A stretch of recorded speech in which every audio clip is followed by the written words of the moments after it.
किससे कहानियाँ with motivation channel में आपका बहुत बहुत स्वागत है। तो दोस्तों, शुरू करते हैं आज की कहानी। जून का महीना था। समय दोपहर के लगभग 2:30 बजे। विवेक अपने मित्र सुदर्शन के साथ राजस्थान के राजमार्ग पर कार में सफ़र कर रहे थे। दर्शी, आज गर्मी कुछ ज़्यादा है। कार का एयर कंडीशनर भी काम नहीं कर रहा है, विवेक ने सुदर्शन से कहा, जो कार की स्टीयरिंग पर एकाग्रता से बैठा था। दोस्त का नाम तो सुदर्शन था, पर सब मित्र और परिवार के लोग उसे दर्शी ही कहते थे। उसकी उम्र भले ही 40 साल हो गई थी, लेकिन बचपन से अब तक प्यार का नाम दर्शी ही प्रचलन में था। यही हाल विवेक का भी था। उसे सब विक्की कहते थे। विक्की, एक तो जून का महीना है, ऊपर से दोपहर का समय। गर्मी के इस प्रकोप में, वह भी राजस्थान में, कार का एयर कंडीशनर क्या काम करेगा। दर्शी, थोड़ी देर रुक कर आराम कर लिया जाए यार। दूर तक सिर्फ रेत के टीले ही नजर आ रहे हैं। रुकने लायक कोई जगह नजर आए तभी तो रुक कर आराम करेंगे। दर्शी ने दूर तक नजर दौड़ाते हुए जवाब दिया। दर्शी, आज तक हम राजस्थान की अंदरूनी जगहों पर नहीं गए। जयपुर, अजमेर और उदयपुर तक ही सीमित रहे हैं। आज हमें राजस्थान की एकदम अंदरूनी जगह के लिए एक चुनौती मिली है, जहां हमें अपने हुनर को दिखाना है। विकी, हमने उस सेठ की बातों में आकर चुनौती स्वीकार तो कर ली है, लेकिन क्या हमारी मेहनत का पैसा मिलेगा? दिल छोटा मत कर यार। इन सेठों के पास पैसे की कोई कमी नहीं है यार। आधा घंटा हो गया, रेतीला रेगिस्तान समाप्त ही नहीं हो रहा है। जून के महीने की दोपहर में अगर कार के एसी ने बिल्कुल जवाब दे दिया, तब क्या हालत होगी? जो होगा देखा जाएगा। अब क्या कर सकते हैं, विक्की ने कहा। विवेक और सुदर्शन दोनों बचपन के दोस्त थे। स्कूल से ही लंगोटिया यार, पेशे से आर्किटेक्ट, एक साथ पार्टनरशिप में काम करते थे। दोनों ने 1 महीने पहले ही उदयपुर में एक हवेली नुमा कोठी का नक्शा बनाया था। जब कोठी बनकर तैयार हुई तो उसकी जमकर तारीफ हुई। आज के आधुनिक युग में पुरानी हवेली जैसी कोठी का निर्माण विवेक और सुदर्शन की देखरेख में हुआ। पुराने नक्शे में कोठी के अंदर सभी आधुनिक सुख सुविधाएं इस तरह से दी गईं कि हवेली का अंदाज बरकरार रहे। गृहस्थ प्रवेश पर हवेली के मालिक ने एक शानदार दावत दी, जिसमें राजस्थान के धन्ना सेठों की पूरी बिरादरी आई थी।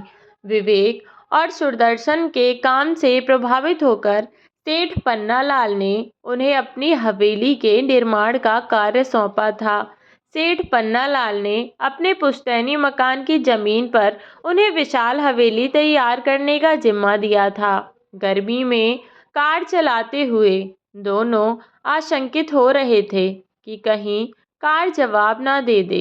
कार का एसी ना के बराबर ठंडा कर रहा था और पीने का पानी भी समाप्त हो गया था। दोनों का गला प्यास से सूखने लगा। तभी उन्हें कुछ दूर आगे आबादी नजर आई।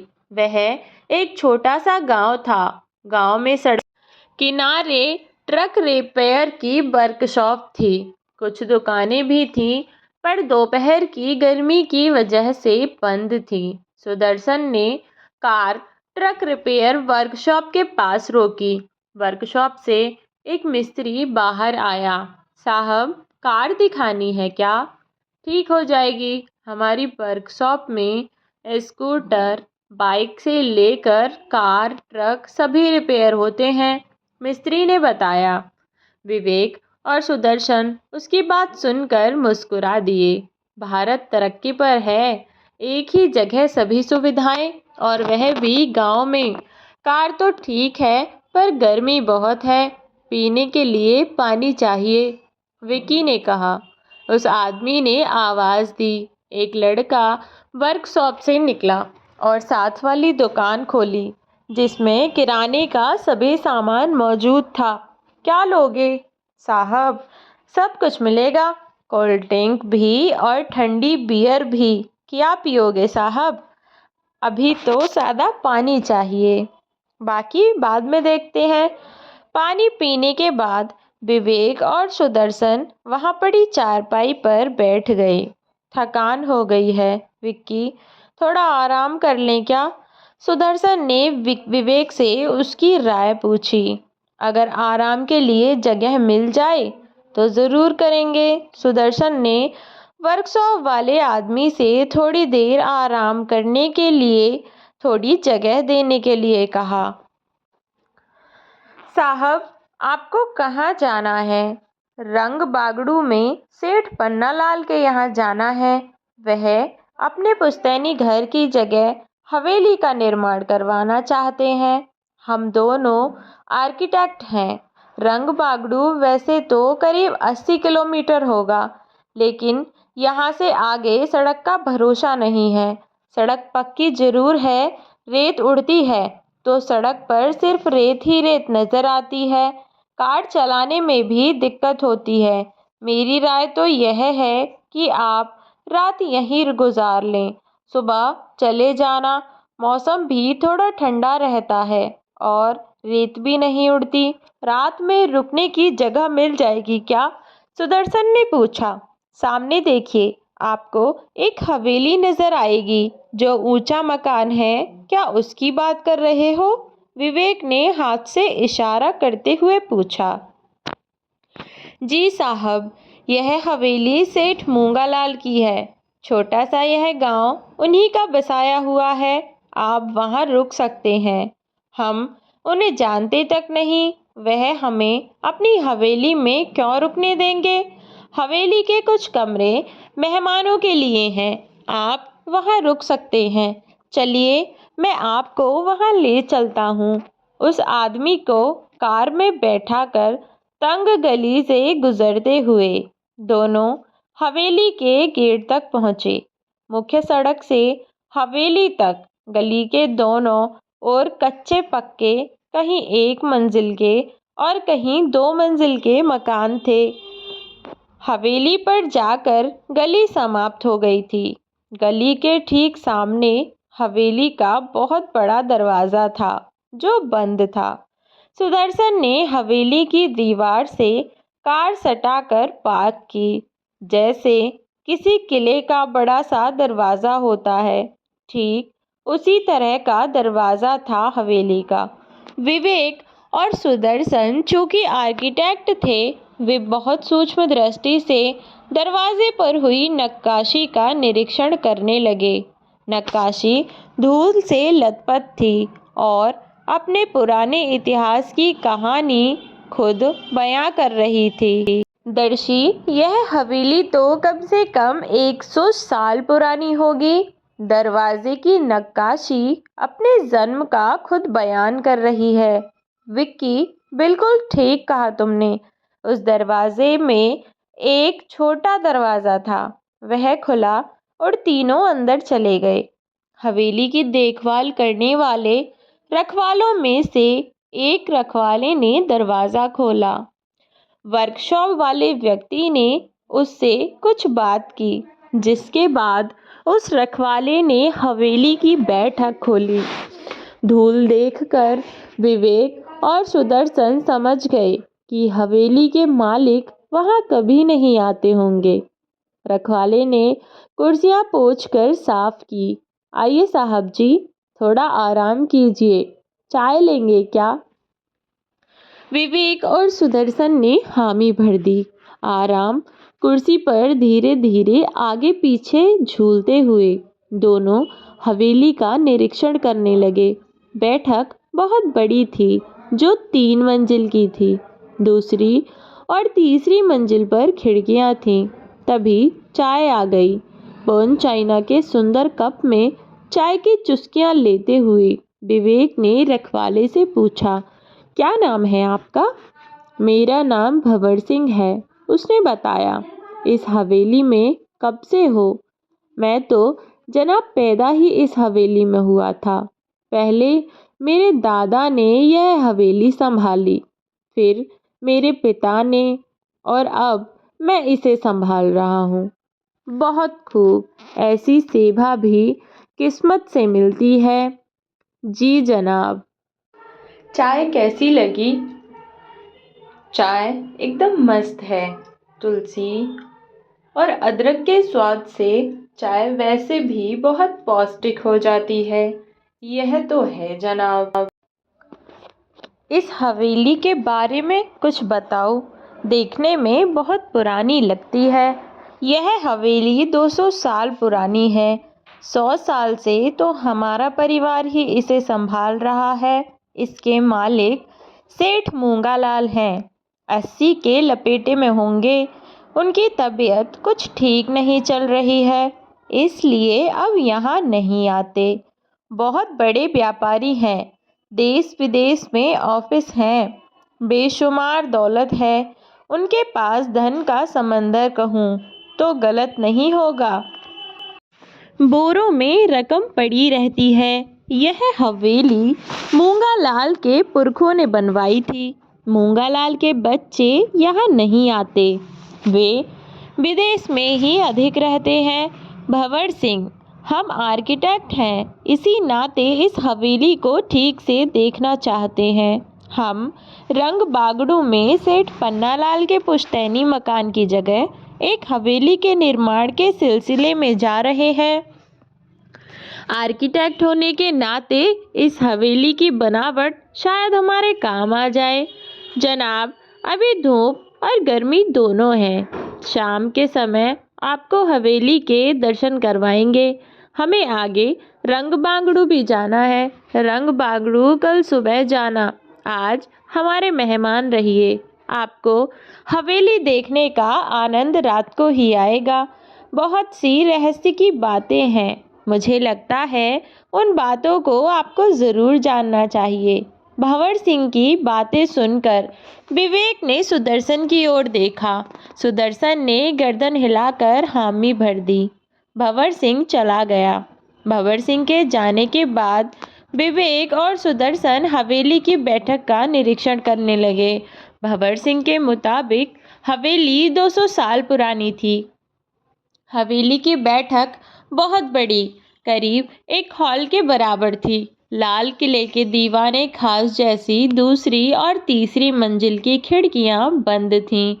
दोनों ओर 6-6 खिड़कियां, अर्थात 24 खिड़कियां देखकर विवेक ने सुदर्शन से कहा, दर्शी, इन खिड़कियों को देखकर हवा महल की याद आ गई मुझे। ये कमरे ऐसे लगते हैं जैसे महल में राजा जब मंत्रियों से वार्तालाप करता था तो रानियां ऊपर झरोखों से देखती थी। कुछ इसी तरह जब इस हवेली के बुजुर्ग पुरुष बैठक में बैठते होंगे तब बच्चे और महिलाएं अपने कमरे की खिड़की में से मूक दर्शक बनकर बैठती होंगी। उस जमाने में महिलाएं घूंघट में रहती थीं। बिल्कुल सही। इन झाड़पानोस को देखो, जरूर बेल्जियम से मंगाए गए होंगे। सेठ ने दिल खोलकर हवेली बनाई है। ऊपर खिड़कियों के रंगीन शीशे देखो, नीले, पीले और हरे रंग की नक्काशी वाले शीशे। अब ये शीशे ना तो बनते हैं और ना ही कोई लगाता है। एकदम सादे शीशों पर फिल्म चढ़ती है। दर्शी, इन टाइल्स को देखो, उभरी हुई आकृतियाँ कितनी खूबसूरत लग रही हैं। उमर खयाम की इस तस्वीर को देखो, कितनी टाइल्स को जोड़कर बनाई गई होगी यह तस्वीर। कितनी आकर्षक, कितनी अतुलनीय है। दर्शी, आजकल यह कला लुप्त हो गई है। वाकई ये खूबसूरत कलाकृति लाजवाब है। सच में राजस्थान में वास्तुकला देखने लायक होती है। एक से बढ़कर एक महल और हवेलियां हैं यहाँ। दर्शी, बैठक का गुंबद तो देखो, रोशनी आ रही है। विकी ने इशारा करके कहा तो सुदर्शन उधर देखते हुए बोला, हवेली 2 सदी पुरानी है और रख रखाव ना के बराबर है। मुझे दरारें लग रही हैं जिनसे धूप छनकर आ रही है। दोनों मित्र बातें करते हुए हवेली को देखने बैठक से बाहर आ गए।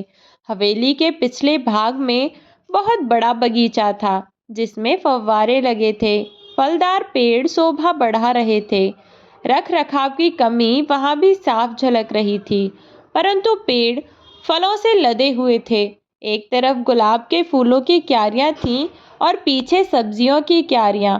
दर्शी देख, फल फूल और सब्जियां सब कुछ है हवेली के अंदर। सुख सुविधा का पूरा प्रबंध है। यह हवेली किसी छोटे महल जैसी है। दोनों मित्र आपस में बातें कर रहे थे कि भंवर सिंह मिल गया। वह अपने परिवार समेत कोठी के पिछले हिस्से में बने सर्वेंट क्वार्टर में रहता था। दोनों भंवर सिंह से हवेली का इतिहास जानने के लिए उत्सुक थे। पूछने पर उसने बताना शुरू किया। इस गांव को सेठ मूंगालाल के पूर्वजों ने बसाया था। गांव के आसपास कई गांव और हवेलियां थीं। गांव वालों और हवेलियों का यह सिलसिला रंग बागड़ू पर समाप्त होता था। इस हवेली के पीछे पर्वत है। पर्वत की चोटी पर देवी का मंदिर है। चाहे आप हवेली को पुरानी और खंडर समझें, पर इस हवेली और गांव पर कभी कोई आंच नहीं आ सकती। यह हवेली और गांव 2 सदियों से ऐसा ही है। यहाँ कोई भी विपदा नहीं आई। इस गांव के आसपास मीलों तक आपको कोई बस्ती ना तो नजर आई होगी और ना आगे नजर आएगी। आप रंग बागड़ू जा रहे हैं, वहां तक आपको कोई बस्ती नहीं मिलेगी। लगभग 100 साल पहले विपदा आई और सारी बस्तियां उजड़ गईं, लेकिन इस हवेली पर कोई आंच नहीं आई।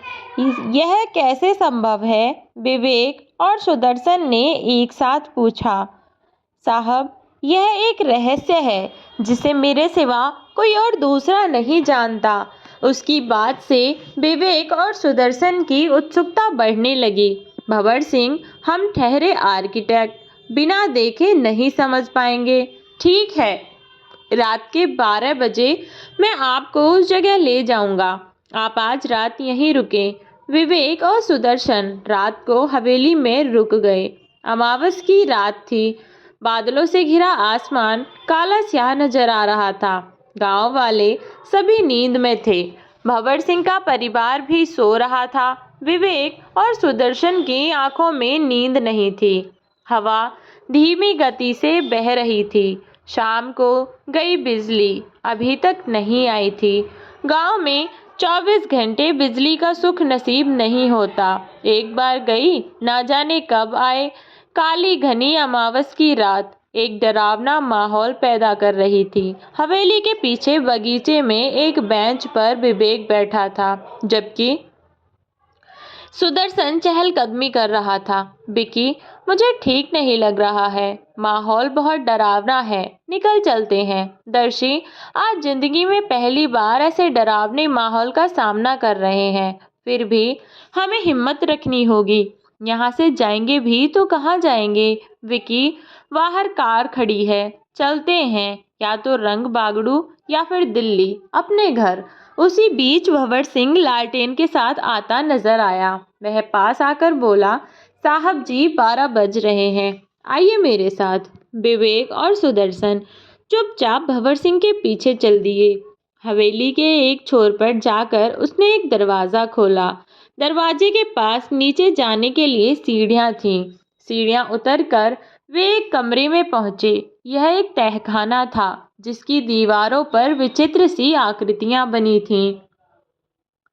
अंधेरे को दूर करने के लिए लालटेन की रोशनी कम थी। भंवर सिंह, यह सामने क्या है? अंधेरे में नजर टिकाकर विवेक और सुदर्शन ने पूछा। साहब जी, यह नरकंकाल है। किस लिए? विवेक और सुदर्शन की आवाज कांप गई। भंवर सिंह के उत्तर में एक रहस्यमयी मुस्कान थी। यह नरकंकाल सेठ मूंगालाल के पिता का है, जिसकी बलि मेरे पिता ने दी थी, और वह सेठ मूंगालाल के दादा का है, जिसकी बलि मेरे दादा के हाथों द्वारा दी गई थी। अब सेठ मूंगालाल की बलि का वक्त आ गया है, जो मेरे हाथों होगी। अभी वह अस्पताल में है उन्हें यहाँ आना ही होगा। डॉक्टर बलि के लिए उन्हें जिंदा रखेंगे। इनके वंश पर लक्ष्मी की कृपा हो। इसके लिए इस जगह को देखो। सेठ मूंगालाल के पूर्वजों ने बलि से पहले यहाँ पर रत्न गाढ़े हैं। बलि के बाद लक्ष्मी की असीम कृपा होती है और छप्पर फटता है सेठ के परिवार में। साथ ही इस हवेली के गुम्मद में एक दरार आ जाती है। आप गुम्मद की वह दरार देख रहे थे जहाँ से धूप छनकर आ रही थी। जब तक बलि चढ़ती रहेगी इस हवेली का कोई बाल भी बांका नहीं कर सकता। भंवर सिंह की बातें सुनकर विवेक और सुदर्शन थरथर कांपने लगे। तभी भंवर सिंह ने एक कटार निकालते हुए कहा, यही है खानदानी कटार जिससे बलि होगी। विवेक और सुदर्शन को ऐसा लग रहा था जैसे कटार उन दोनों की ओर बढ़ रही है। पता नहीं कहाँ से शक्ति मिली कि दोनों सीढ़ियों की ओर भागे। तहखाने का दरवाज़ा खुला था। भागते हुए हवेली के मुख्य द्वार तक पहुँचे। भंवर सिंह कटार लेकर उनके पीछे था। द्वार पर मोटी सांकल लगी थी जिसे खोलकर दोनों छोटे द्वार से बाहर आए और कार में बैठकर कार स्टार्ट की। भंवर सिंह पीछे से आया और कार का दरवाज़ा खोलने की चेष्टा करने लगा। सुदर्शन ने तेजी से कार को पीछे किया जिसकी टक्कर से भंवर सिंह गिर पड़ा। इसी मौके का फायदा उठाकर सुदर्शन ने कार को एकदम से बढ़ा दिया। रात के सन्नाटे में तंग सी वह गली बिल्कुल सुनसान थी। एक रेहड़ी तिरछी खड़ी थी जिसे टक्कर मारकर सुदर्शन ने कार की गति बढ़ाई और वे चंद पलों में मुख्य राजमार्ग पर आ गए। कार की गति बढ़ती गई। दोनों ने पीछे मुड़कर नहीं देखा। उन्हें नहीं मालूम था कि वे किस ओर जा रहे थे। सुनसान सड़क, अंधेरी अमावस की रात। सड़क पर कोई स्ट्रीट लाइट नहीं। कार की हेडलाइट अंधेरे को चीर रही थी। फर्राटा भरती कार 2 घंटे तक भागती रही। कुछ दूर जाकर रोशनी दिखी तो दोनों की हिम्मत बढ़ी। नज़दीक पहुंचे तो वह रेलवे स्टेशन था। रात के लगभग 2:30 बजे थे। रेलवे स्टेशन सुनसान पड़ा था।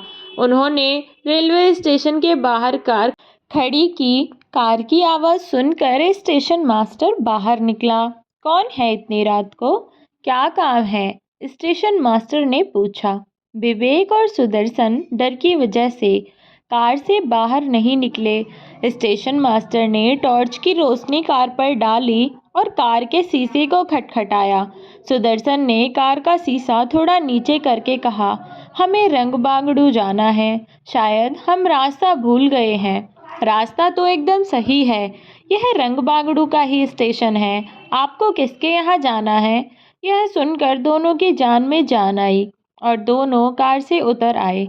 हमें सेठ पन्नालाल ने बुलाया है जो अपने पुश्तैनी मकान की जगह हवेली बनवाना चाहते हैं। हम आर्किटेक्ट हैं और हमारी देखरेख में ही निर्माण का कार्य शुरू होना है। सेठ जी ने आपको बताया नहीं कि रेल से आना? सड़क पर कई बार हादसे हो जाते हैं, इसलिए सेठ जी भी ट्रेन से ही आ रहे हैं। यहाँ 2 ट्रेन आती हैं। सुबह 5:30 बजे जिसमें सेठ जी आ रहे हैं और दूसरी रात के 8:30 बजे। आप यहाँ आराम कीजिए।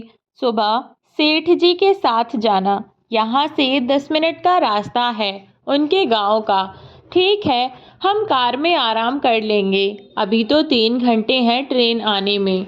स्टेशन का कमरा है जहाँ कुर्सी और चारपाई भी है। आप बिस्तर पर आराम कीजिए। आराम अब नहीं होगा। आंखों में नींद नहीं है। आप लोग कुछ घबराए से लग रहे हैं। क्या हुआ? स्टेशन मास्टर ने पूछा। विवेक और सुदर्शन ने आप बीती बताई। साहब जी, आपकी किस्मत अच्छी थी, तभी आप बच गए। अमावस की रात बलि की खबरें हमने भी सुनी हैं। अमावस की रात उस हवेली से कोई भी बचकर नहीं निकलता। अच्छा है आप बच गए। इसी वजह से सेठ पन्नालाल ट्रेन से आते हैं, वरना एक से बढ़कर एक देसी और विदेशी कारों की लाइन लगी है उनके यहाँ। बातों में 3 घंटे बीत गए। 5:30 बजे रेल प्लेटफॉर्म पर आकर लगी। सेठ जी विवेक और सुदर्शन को देख आश्चर्यचकित रह गए। उन्होंने कार में सेठ पन्नालाल को अपनी आपबीती सुनाई। सेठ मूंगालाल का निधन 4 दिन पहले हो चुका है। उनका अंतिम संस्कार कल हुआ, क्योंकि उनके लड़के विदेश में थे। पिछले 3 महीने से अस्पताल में उनका इलाज चल रहा था। उनसे हमारे बहुत अच्छे व्यापारिक संबंध थे। उनकी हवेली के बारे में कई विचित्र बातें सुनते रहते हैं। हो सकता है भंवर सिंह को सेठ मूंगालाल की मृत्यु का समाचार मिल गया हो और बलि के लिए उसने तुम दोनों को रात में वहां रुकने के लिए कहा हो। खैर, अब वहां मत जाना। विवेक और सुदर्शन सेठ पन्नालाल के साथ 2 दिन रहे। हवेली का पूरा खाका तैयार करके वापसी के लिए सेठ जी की अनुमति ली। सेठ जी ने उन्हें सुबह के समय जाने की सलाह दी, ताकि फिर से कोई हादसा न हो। सुबह नाश्ते के बाद विवेक और सुदर्शन ने वापसी की। रास्ते में उन्होंने मूंगालाल की हवेली के पास कार रोककर उसी कार मैकेनिक से हवेली के बारे में बात की। साहब जी, आपको तो मैं ही हवेली लेकर गया था। उस रात हवेली का एक हिस्सा ढह गया और भंवर सिंह का पूरा परिवार हादसे का शिकार हो गया। उस व्यक्ति ने बताया। मुख्य सड़क से हवेली की ओर देखा। बैठक का वह गुम्बद ढह चुका था, जिसकी दरारों से उन्होंने रोशनी आते देखी थी। सुदर्शन ने कार आगे बढ़ाई। इस बार कार की रफ्तार धीमी थी। दोनों के होठों पर हल्की मुस्कान थी। अब उनके दिलों में डर नाम की कोई चीज़ नहीं थी। तो दोस्तों, कैसी लगी आपको आज की कहानी? कमेंट बॉक्स में ज़रूर बताएं। कहानी को लाइक कर दें और चैनल को सब्सक्राइब करना बिल्कुल ना भूलें। मिलती हूँ आपसे ऐसी ही एक नई और अनोखी कहानी के साथ। तब तक के लिए प्यारे दोस्तों, अपना ख्याल रखें। धन्यवाद।